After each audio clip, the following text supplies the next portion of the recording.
mpamokatra mahomby antony firenena manjary ara-sakafo.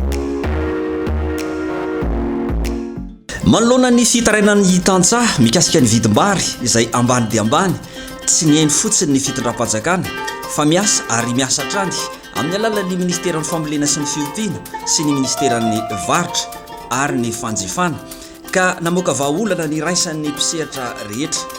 Tapaka fa ny fanjakana amin'ny alalan'ny SPM na orinasa-panjakana natao andrindra ny vidin'entana tena ilaina andavanandro no ividin'ny vary akoty avy amin'ireo tantsaha ho fiarovana ny famokarana sy ny fiainan'ny tantsaha malagasy. Ny ministeran'ny fambolena sy ny fiompiana dia nandray anjara hatrany am-boalohany ny fitadiavam-bahaolana mahakasika an'ity vidin'ny vary ambany dia ambany ity eny amin'ny mpamboly. Vahaolana iray no nraisina ny hoe fividianan'ny fanjakana ny vary fa mbola misy fepetra hafa ihany koa izay ho raisina atoato.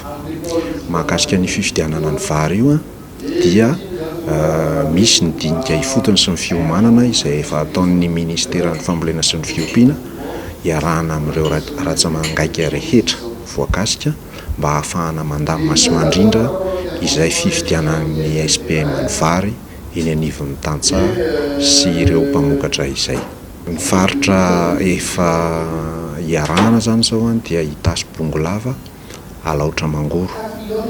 Taorian'ny fifampidiniana lalina farany teny Imeritsy Atosika niarahan'ireo mpisehatra rehetra ny 12 febroary no nanomboan'ny fividianan'ny SPM ny vary akotry avy amin'ireo tantsaha.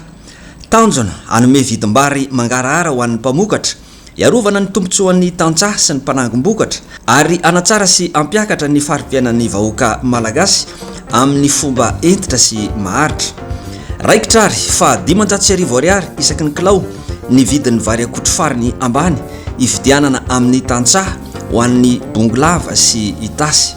Efa mambolana maro ny avy aminay tantsaha avy aty amin'ny faritra Itasy ny faritra Bongolava ny efa ikika ny antso vonjeo amin'ny fahavoazana lalina momba ny vary na ny tantsaha ny aina zany tamin'ny vary aloha na mpandraraharabary ny tazona ny vary zay nampiasa vola niaraka tamin'ireo microfinance sy ny rehetra.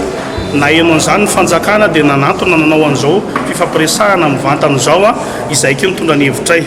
Nafinaritra ny fampiresahana na dia nisy ary fampakaram-peo fanehonana izay hoe alahelo sy marary zay. Nanotra sosikevitra moa fanjakana hoe ahoana fomba ampiakarana ny vidim-bary nitory hevitray amin'ny fanjakana vidio ny varinay. Efa manao izy vidio akoatra ny varinay dia vidio avokoa ny varin'ny olona rehetra azasiana tombo sy ala. Ny ankamaroan'ny hevitry ny olona dia zay rehefa raisinareo ilay varinay amin'ny hitsiny mety tsy havazy olana ray matory fa amin'nitsy mba mienaka farafaratsiny ay ny ratra mahazo anay rehefa voavaza dia mivany olona arabary. Bongolava sy Itasy no fanombohana ary mbola mitoy ny asa any amin'ny faritra hafa hanamafisana ny fiarovana ny tantsaha sy ny famokarana eto an-toerana. Mpamokatra mahomby antony firenena manjary ara-sakafo.